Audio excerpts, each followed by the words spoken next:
Hello guys, welcome to my YouTube channel. അപ്പോൾ എൻ്റെ video ആദ്യമായിട്ട് കാണുകയാണെങ്കിൽ ഒന്ന് സബ്സ്ക്രൈബ് ചെയ്യുക, ലൈക്ക് ചെയ്യുക, കമൻറ്റ് ചെയ്യുക, തൊട്ടടുത്തുള്ള ഹൈപ്പ് എന്നുള്ള ബട്ടൺ ക്ലിക്ക് ചെയ്ത് ഒന്ന് സപ്പോർട്ട് ചെയ്യാൻ വേണ്ടി ശ്രമിക്കുക. ഞാൻ പറയാൻ പോകുന്ന ഏറ്റവും ആദ്യത്തെ കാര്യം എന്ന് പറയുന്നത് ഏറ്റവും അപകടകരമായ ഒരു കാര്യമാണ്. അതായത് ആദ്യത്തെ ലക്ഷണം എന്ന് പറയുന്നത് പാസീവ് അഗ്രഷൻ, അതായത് തമാശ രൂപേണയുള്ള താഴ്ത്തിക്കെട്ടൽ. നിങ്ങളെ തമാശ രൂപേണ, അതായത് ഡയറക്റ്റായിട്ട് അവർ പറയില്ല, എന്താണ് കാര്യം എന്നതിലോട്ട് അവരെത്തിക്കും. അതായത് തമാശ രൂപേണ പറഞ്ഞിട്ടായിരിക്കും കാര്യങ്ങൾ നിങ്ങളിലോട്ട് എത്തിക്കുന്നത്. അപ്പോൾ ഇങ്ങനെയുള്ള ആൾക്കാരെ നിങ്ങൾ ആദ്യം ശ്രദ്ധിക്കുക. അതായത് ഒരു ഉദാഹരണം പറയുവാണെങ്കിൽ, ഇപ്പോൾ നിങ്ങൾക്ക് എന്തെങ്കിലും ഒരു നേട്ടം കിട്ടി. അപ്പോൾ ആ നേട്ടം കിട്ടിയതിന് അവരെന്താ പറയുക, ഭാഗ്യം കൊണ്ടാണല്ലേ കിട്ടിയത് എന്ന രീതിയിൽ നിങ്ങളോട് സംസാരിക്കുക. അതായത് നിങ്ങൾ ഹാർഡ് വർക്ക് ചെയ്തുകൊണ്ടോ നിങ്ങൾ അതിൻ്റെ പുറകെ ഒരു വർക്ക് ചെയ്തുകൊണ്ടോ എന്നൊന്നും അവർ പറയാൻ നിൽക്കില്ല. അവർ പറയാം ഒരു ഭാഗ്യം കൊണ്ടാണല്ലേ കിട്ടിയത്. പിന്നെ വേറൊരു കാര്യം പറയുകയാണെങ്കിൽ നിങ്ങൾ ഒരു ഡ്രസ്സ് ഇട്ടു, ആ ഡ്രസ്സ് ഇട്ടതിന് അവർ പറയുന്നു ഇത് കൊള്ളാം, പക്ഷേ ഈ കളറ് നിനക്ക് ചേരുന്നില്ല അല്ലേ എന്നുള്ള കാര്യങ്ങൾ പറയും. അതായത് നിങ്ങൾ തമാശ രൂപേണ നിങ്ങളിലോട്ട് നിങ്ങളെ താഴ്ത്തിക്കൊട്ടിക്കൊണ്ട് അവർ സംസാരിക്കും. ഡയറക്റ്റായിട്ട് സംസാരിക്കാൻ നിൽക്കില്ല. അതിനെതിരെ നമുക്ക് പ്രതികരിക്കാൻ പറ്റുമോ? അതുമില്ല. കാരണം എന്താ, നമ്മൾ പ്രതികരിച്ച് അവർ പറയുന്നത് ഞാനൊരു തമാശ രൂപേണ പറഞ്ഞതല്ലേ എന്നുള്ള രീതിയിൽ അവർ പറയും. കാരണം എന്താ, നമുക്ക് പ്രതികരിക്കാനും പറ്റില്ല. കാരണം അവർ തമാശ രൂപേണ പറഞ്ഞതാണ്. നമ്മൾ പറഞ്ഞു കഴിഞ്ഞാൽ അവർ ഈ ഒരു ടോപ്പിക്ക് എടുത്തിട്ട് പറയുകയും ചെയ്യും, തമാശ രൂപേണ പറഞ്ഞതല്ലേ, ഞാൻ നിന്നോട് ദേഷ്യപ്പെട്ട് സംസാരിച്ചതല്ലല്ലോ. അതായത് നമ്മളെ താഴ്ത്തിക്കൊട്ടിക്കൊണ്ട് ചിരിച്ചുകൊണ്ട് തമാശ രൂപേണ അവർ പറയും. അതാണ് ആദ്യത്തെ ലക്ഷണം. വേറൊരു ഉദാഹരണം പറയുവാണെങ്കിൽ, ഒരുപാട് ഒരു പൊതുവേദി ആയിക്കോട്ടെ, ഒരു കുടുംബയോഗം, അല്ലെങ്കിൽ എല്ലാവരും കൂടി കൂട്ടുകാരോ എല്ലാവരും കൂടി ഇരിക്കുന്ന ഒരു സമയത്തായിരിക്കും ചിലപ്പോൾ ഒരുപക്ഷെ അവർ അല്ലെങ്കിൽ അവൻ അല്ലെങ്കിൽ അവൾ അല്ലെങ്കിൽ ബന്ധുക്കളിൽ ആരെങ്കിലും അല്ലെങ്കിൽ കൂട്ടുകാരിലെ ആരെങ്കിലും, അതായത് ഒരു വ്യക്തി പറയും പണ്ട് ഇങ്ങനെയൊന്നും അല്ലായിരുന്നു, അല്ലെങ്കിൽ ഇവരിങ്ങനെ അല്ല, ഇവരിങ്ങനെ അല്ലായിരുന്നു പണ്ട് പ്രവർത്തിച്ചുകൊണ്ടിരുന്നത്, സംസാരിച്ചുകൊണ്ടിരുന്നത്, ഇപ്പോൾ വന്നൊരു മാറ്റം നോക്കിയേ, അല്ലെങ്കിൽ ഇപ്പം നോക്കിയേ ഒന്നും ചെയ്യുന്നില്ല, അല്ലെങ്കിൽ ഇപ്പോൾ പ്രവർത്തിക്കുന്നത് ശരിയല്ല, അല്ലെങ്കിൽ ഇപ്പോൾ സംസാരിക്കുന്ന രീതി ശരിയല്ല, അല്ലെങ്കിൽ പണ്ട് സംസാരിച്ചുകൊണ്ടിരുന്നത് പോലെയല്ല ഇപ്പം എന്നുള്ള രീതിയിൽ നമ്മളോട് സംസാരിക്കും. അതായത് മറ്റുള്ളവരുടെ മുന്നിൽ നമ്മൾ ഒരുമാതിരി കളിയാക്കി താഴ്ത്തി കെട്ടി സംസാരിക്കും.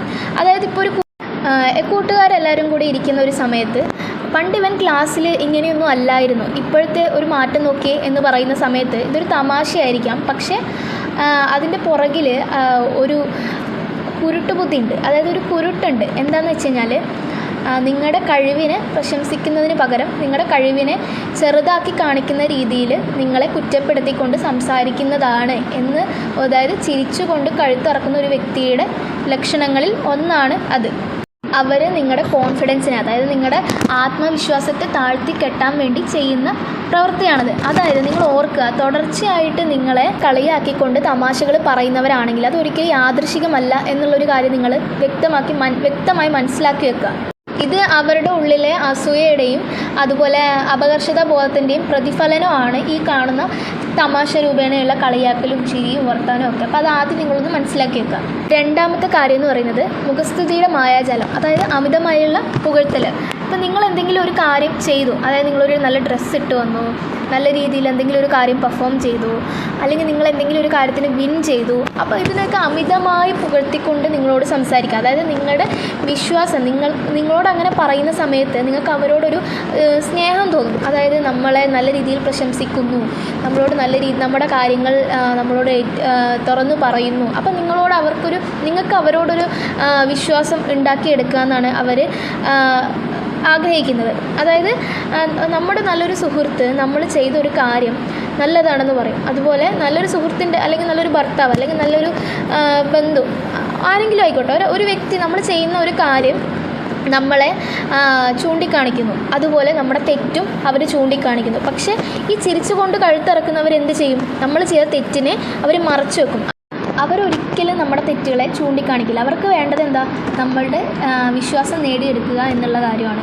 അപ്പോൾ അവരത് നേടിയെടുത്തതിന് ശേഷം പിന്നീടായിരിക്കും നിങ്ങൾ ചെയ്ത തെറ്റാണ്, അതായത് നമ്മുടെ വിശ്വാസം നേടിയെടുത്ത് നമ്മുടെ അടുത്ത് നിന്ന് എന്തൊക്കെയാണോ വേണ്ടത് അതൊക്കെ അവർ നേടിയെടുത്തതിന് ശേഷം പിന്നീടായിരിക്കും നിങ്ങൾ ചെയ്ത തെറ്റാണ്, അല്ലെങ്കിൽ നിൻ്റെ ഭാഗത്ത് അങ്ങനെ ഒരു തെറ്റുണ്ട്, നീയാണ് ഏറ്റവും വലിയ തെറ്റുകാരി എന്ന രീതിയിൽ നമ്മളെ ആ ഒരു രീതിയിലോട്ട് നമ്മൾ എത്തിക്കും. അങ്ങനെയാണ് ചിരിച്ചുകൊണ്ട് കഴുത്തിറക്കുന്നവരുടെ രണ്ടാമത്തെ ലക്ഷണം എന്ന് പറയുന്നത്. അപ്പോൾ ആദ്യം നിങ്ങൾ ശ്രദ്ധിക്കേണ്ട കാര്യം എന്തെന്ന് വെച്ച് കഴിഞ്ഞാൽ, അമിതമായിട്ട് പുകഴ്ത്തുമ്പോൾ, നിങ്ങളെ സന്തോഷിപ്പിക്കുമ്പോൾ നിങ്ങൾ അതിൻ്റെ പുറകെ ഒരു ചെറിയ ജാഗ്രത വെക്കുക. മൂന്നാമത്തെ കാര്യം എന്ന് പറയുന്നത് പരദൂഷണത്തിൽ പങ്കാളി, അഥവാ മറ്റൊരു വ്യക്തിയെ പറ്റി മോശപരമായി സംസാരിക്കുക എന്നുള്ളത്. അതായത് ഒരു ഉദാഹരണം പറയുകയാണെങ്കിൽ, നിങ്ങളെല്ലാവരും കൂടി ഇരുന്ന് ഭക്ഷണം കഴിക്കുകയോ അല്ലെങ്കിൽ ഒന്ന് ചായ കുടിച്ചുകൊണ്ടിരിക്കുകയോ എല്ലാവരും കൂടി ഇരിക്കുന്ന ഒരു സമയത്ത് മറ്റൊരു വ്യക്തിയെ പറ്റി മോശമായി സംസാരിച്ചുകൊണ്ടിരിക്കുക. അതായത് ആ വ്യക്തിയെ പറ്റി നിങ്ങളുടെ ഉള്ളിലോട്ട് ഇഞ്ചക്ട് ചെയ്തുകൊണ്ടിരിക്കുക, മോശപരമായിട്ട് ആ വ്യക്തിയെ താഴ്ത്തിക്കെട്ടിക്കൊണ്ട് സംസാരിച്ചുകൊണ്ടിരിക്കുക. അതായത് പരദൂഷണം എന്ന് പറയുന്നത് അവരുടെ ഒരു സ്വഭാവമാണ്. അതായത് മറ്റുള്ളവരെ പറ്റി നിങ്ങളുടെ ഉള്ളിലോട്ട് അവരുടെ കുറ്റങ്ങളും കുറവുകളും ഒക്കെ പറഞ്ഞു തരിക, അവരില്ലാത്ത സമയത്ത് നിങ്ങളുടെ ഉള്ളിലോട്ട് എത്തിച്ചു തരിക എന്നുള്ളതാണ് ഇവരുടെ പ്രധാന സ്വഭാവ സവിശേഷതകൾ എന്ന് പറയുന്നത്. യഥാർത്ഥത്തിൽ അവിടെ സംഭവിക്കുന്നത് എന്താ വെച്ചാൽ, അവർ വിചാരിക്കുന്നത് നിങ്ങളുടെ ഉള്ളിലോട്ട് നല്ല രീതിയിൽ ഒരു വിശ്വസ്തനായ ഒരു വ്യക്തിയായി മാറുക എന്നുള്ളതാണ്. യഥാർത്ഥത്തിൽ അവിടെ സംഭവിക്കുന്നത് എന്താ വെച്ച് കഴിഞ്ഞാൽ, നിങ്ങളുടെ ഉള്ളിലെ കാര്യങ്ങൾ ചകഞ്ഞറിയാൻ വേണ്ടി അറിയാൻ വേണ്ടി ശ്രമിക്കുന്ന അല്ലെങ്കിൽ അവർ ചെയ്യുന്ന ഒരു കാര്യമാണ് ഇത്. നിങ്ങളുടെ വിശ്വാസം അവർ നേടിയെടുത്ത് നിങ്ങളുടെ ഉള്ളിലെ കാര്യങ്ങൾ അവരറിഞ്ഞ് ഒരു വിശ്വസ്തനായ ഒരു വ്യക്തിയല്ലേ എന്ന് വിചാരിച്ച് നിങ്ങളുടെ എല്ലാ കാര്യങ്ങളും അവരോട് പറഞ്ഞതിന് ശേഷം നാളെ ഇതേ വ്യക്തി നിങ്ങളുടെ ലൈഫിൽ നടന്ന കാര്യങ്ങളാണെങ്കിലും നിങ്ങൾ നാളെ ഒരു നിലയിൽ എത്തേണ്ട ഒരു വ്യക്തിയാണെങ്കിലും നിങ്ങളെ പറ്റി ഇതേ വ്യക്തി മോശപരമായിട്ട് വേറൊരാളോട് പറയില്ല എന്നതിന് യാതൊരു സംശയവും വേണ്ട. തീർച്ചയായും പറഞ്ഞിരിക്കും. നിങ്ങളോട് വേറൊരു വ്യക്തിയെപ്പറ്റി നിങ്ങളോട് കുറ്റം പറഞ്ഞിട്ടുണ്ടെങ്കിൽ അതേ വ്യക്തി നിങ്ങളെപ്പറ്റിയും നാളെ വേറൊരു വ്യക്തിയോട് പറയുന്നതായിരിക്കും. അപ്പോൾ ഈ മൂന്നാമത്തെ കാര്യം ഒന്ന് ശ്രദ്ധിക്കാം. നാലാമത്തെ കാര്യം, നിങ്ങളുടെ വിജയത്തിൽ അവരൊരിക്കലും പ്രശംസിക്കില്ല. അതായത് ഇപ്പോൾ നിങ്ങൾ വിജയിക്കുന്ന ഒരു വ്യക്തി വിജയിച്ച് അതിനെപ്പറ്റി സംസാരിച്ചുകൊണ്ടിരിക്കുന്ന ഒരു സമയത്ത് ആ വ്യക്തി പെട്ടെന്ന് വിഷയം മാറ്റി വേറെ വിഷയങ്ങളിലോട്ട് കടന്ന് സംസാരിക്കാൻ വേണ്ടി ശ്രമിക്കും. അതായത് ആ വ്യക്തിക്ക് ഒരിക്കലും നിങ്ങളുടെ വിജയത്തെ പ്രശംസിച്ചുകൊണ്ട് സംസാരിക്കാനോ ആ വ്യക്തിക്ക് ഒരിക്കലും ഇഷ്ടപ്പെടില്ല എന്നുള്ളതാണ് സത്യം. അതായത് ഒരു ഉദാഹരണം പറയുകയാണെങ്കിൽ, നിങ്ങൾക്കൊരു പ്രൊമോഷൻ കിട്ടിയെന്ന് വെച്ചോ. പ്രൊമോഷൻ കിട്ടിയ ഉടനെ അവർ അറിഞ്ഞാൽ സംസാരിക്കുന്നതിൻ്റെ ഇടയിൽ കയറി കൺഗ്രാജുലേഷൻസ് എന്ന് പറയുമായിരിക്കും. പക്ഷേ അത് പറഞ്ഞ ഉടനെ നെക്സ്റ്റ് അവർ പറയാൻ പോകുന്ന കാര്യം എന്താണ്? ഇനി ഉറക്കം ഉണ്ടാവില്ലല്ലോ, ഇനി സമാധാനം ഉണ്ടാവില്ലല്ലോ, ഇനി ആ ജോലി തിരക്കും കാര്യങ്ങളൊക്കെ ആയിരിക്കുമല്ലോ, ഇനി മൊത്തം ടെൻഷൻ ആയിരിക്കുമല്ലോ എന്നുള്ളതാണ്. അതായത് അവർ നിങ്ങളുടെ ഉള്ളിലോട്ടൊരു നെഗറ്റീവ് എനർജി, ഒരു നെഗറ്റീവ് ഇമ്പാക്റ്റ് ഉണ്ടാക്കാൻ വേണ്ടിയിട്ടായിരിക്കും അവർ ശ്രമിക്കുന്നത്. മറ്റുള്ളവരുടെ സന്തോഷത്തിൽ പങ്കുചേരാൻ പറ്റാത്ത ഒരു വ്യക്തിക്ക് ഒരിക്കലും നിങ്ങളുടെ നല്ലൊരു സുഹൃത്താവാനോ അല്ലെങ്കിൽ ഒരു പങ്കാളിയാവാനോ ഒരിക്കലും സാധിക്കില്ല എന്നുള്ളതാണ് നിങ്ങൾ ആദ്യം മനസ്സിലാക്കേണ്ടത്. അതായത് മറ്റുള്ളവരെ നിങ്ങൾ ചൂസ് ചെയ്യുന്ന സമയത്ത്, ഒരു കൂട്ടുകാരനായിക്കോട്ടെ, ഒരു പങ്കാളി ആയിക്കോട്ടെ, അല്ലെങ്കിൽ നിങ്ങളുടെ ഒരു അടുത്ത ഒരു ബെസ്റ്റി ആക്കാൻ പറ്റിയ ഒരു വ്യക്തി ആയിക്കോട്ടെ, ഒരിക്കലും അങ്ങനെയുള്ള വ്യക്തികളെ നിങ്ങൾ സെലക്ട് ചെയ്യുന്ന സമയത്ത് ചിരിച്ചുകൊണ്ട് കഴുത്തിറക്കുന്ന വ്യക്തികളാണോ എന്ന് തിരിച്ചറിയുന്നതിനുള്ള ഉദാഹരണങ്ങളാണ് ഞാൻ ഏറ്റവും അവസാനമായിട്ട് പറയാനുള്ളത്. അഞ്ചാമത്തെ കാര്യം, അതായത് പ്ലേയിങ് ദ വിക്ടിം, അതായത് പിടിക്കപ്പെടുമ്പോൾ ഉള്ള ഇരവാദം. അവരുടെ ചതികളോ കള്ളങ്ങളോ എങ്ങനെയെങ്കിലും നിങ്ങൾ കണ്ടെത്തിയിട്ടോ അല്ലെങ്കിൽ ഏതെങ്കിലും ഒരു കാര്യം സംസാരിക്കുമ്പോൾ വാക്തർക്കങ്ങളായിട്ടോ ഏതെങ്കിലും ഒരു രീതിയിൽ നിങ്ങൾ സംസാരിക്കുന്ന സമയത്ത് അവരൊരിക്കലും അത് സ്ഥിരീകരിച്ച് തരില്ല, സമ്മതിക്കില്ല എന്നുള്ളതാണ് സത്യം. അതായത് അവർ നിങ്ങളെ ഒരു കുറ്റവാളിയും അവരൊരു നിരപരാധിയും ആയി ചിത്രീകരിക്കാൻ വേണ്ടി ശ്രമിക്കും. എന്നവർ പറയും, ഞാൻ ഇത്രയും നന്മകൾ ചെയ്തിട്ട് പോലും നിങ്ങൾക്കെന്നെ മനസ്സിലാവുന്നില്ല, അല്ലെങ്കിൽ നിങ്ങൾക്കെന്നെ സംശയമാണോ, ഇങ്ങനെയുള്ള കാര്യങ്ങൾ പറഞ്ഞുകൊണ്ട് നിങ്ങളെ വൈകാരികമായിട്ട് തളർത്താൻ വേണ്ടി അവർ ശ്രമിക്കും. ഒരു ഉദാഹരണം പറയുകയാണെങ്കിൽ, നിങ്ങളെപ്പറ്റി ഒരു കൂട്ടുകാരനോടോ വേറൊരു വ്യക്തിയോടോ കുറ്റം പറഞ്ഞത് നിങ്ങൾ അറിഞ്ഞെന്ന് വെച്ചോ, അത് തിരിച്ച് അവരോട് ചോദിക്കുകയാണെങ്കിൽ അവർ പറയുന്നൊരു കാര്യം, ഒന്നുകിൽ അവർ ദേഷ്യപ്പെട്ട് സംസാരിക്കും, അതുമല്ലെങ്കിൽ ദേഷ്യപ്പെട്ടുകൊണ്ട് ഞാൻ അങ്ങനെയൊന്നും പറഞ്ഞിട്ടില്ല, ഞാൻ ആ ഉദ്ദേശത്തിൽ പറഞ്ഞതല്ല, ഞാൻ ഈ ഉദ്ദേശത്തിൽ പറഞ്ഞതാണെന്ന് പറയും. അതുമല്ലെങ്കിൽ അവർ പറയും, നിൻ്റെ നന്മയ്ക്ക് വേണ്ടി പറഞ്ഞതാണ്, ഞാനത് മനസ്സിൽ വിചാരിച്ചുകൊണ്ട് പറഞ്ഞതല്ല എന്ന് പറഞ്ഞുകൊണ്ട്. ഓർക്കുക, ഇതൊരു വൈകാരികമായ കബളിപ്പിക്കലാണ്, അതായത് ഇമോഷണൽ മാനിപ്പുലേഷൻ എന്ന് പറയും.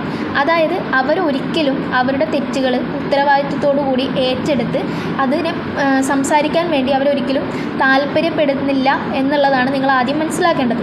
നീ എന്നെ തെറ്റിദ്ധരിച്ചിരിക്കുവാണ്, എനിക്ക് വലിയ വിഷമമായി, കാരണം ഞാനത് മനസ്സിൽ പോലും ഓർത്തിട്ടില്ലല്ലോ എന്ന് പറഞ്ഞുകൊണ്ട്, അതായത് നിങ്ങളെ ഒരു കുറ്റവാളിയാക്കിക്കൊണ്ട് അവരൊരു നിരപരാധി എന്ന രീതിയിൽ മുന്നോട്ട് പോകും.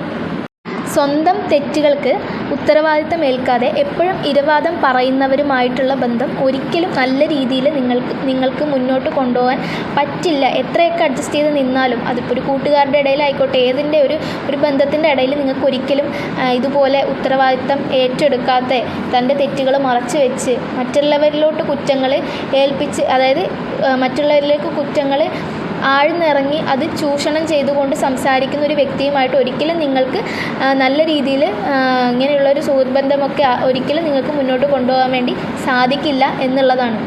അപ്പോൾ ഇങ്ങനെയുള്ള ബന്ധങ്ങൾ ഒരിക്കലും സുരക്ഷിതമല്ല എന്നും കൂടെ നിങ്ങൾ മനസ്സിലാക്കിക്കൊണ്ട് എനിക്ക് പറയാനുള്ള ഒരു കാര്യം കൂടെ കൊണ്ട് ഞാൻ നിർത്തുവാണ്.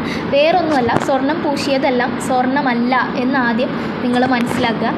അതായത് ഞാൻ പറഞ്ഞു വന്ന കാര്യം, ഞാൻ പറഞ്ഞ എല്ലാ സ്വഭാവങ്ങളിലും എല്ലാ കാര്യങ്ങളും എല്ലാ മനുഷ്യരിലും പല രീതിയിൽ പല അളവുകളിൽ കാണാൻ വേണ്ടി സാധിക്കുന്നതാണ്. അപ്പോൾ എല്ലാവരെയും സംശയത്തിൻ്റെ നിഴലിൽ കാണണം എന്നല്ല, മറിച്ച് മനുഷ്യബന്ധങ്ങളുടെ സങ്കീർണത മനസ്സിലാക്കാൻ വേണ്ടിയിട്ടുള്ളതാണ്. അപ്പോൾ ഈ ഒരു കാര്യം നിങ്ങൾ ഓർത്ത് വെക്കുക. ചിരിക്കുന്ന മുഖമുള്ളവരെല്ലാം സ്നേഹമുള്ള ഹൃദയം ഉണ്ടായിരിക്കണമെന്നില്ല. അത് നിങ്ങൾ മനസ്സിലാക്കി ഒന്ന് ഓർത്ത് വെക്കാൻ വേണ്ടി ശ്രമിക്കുക. അപ്പോൾ എൻ്റെ വീഡിയോ ഇഷ്ടപ്പെടുവാണെങ്കിൽ ലൈക്ക് ചെയ്യുക, കമൻറ്റ് ചെയ്യുക, സബ്സ്ക്രൈബ് ചെയ്യുക, ഒന്ന് സപ്പോർട്ട് ചെയ്യുക.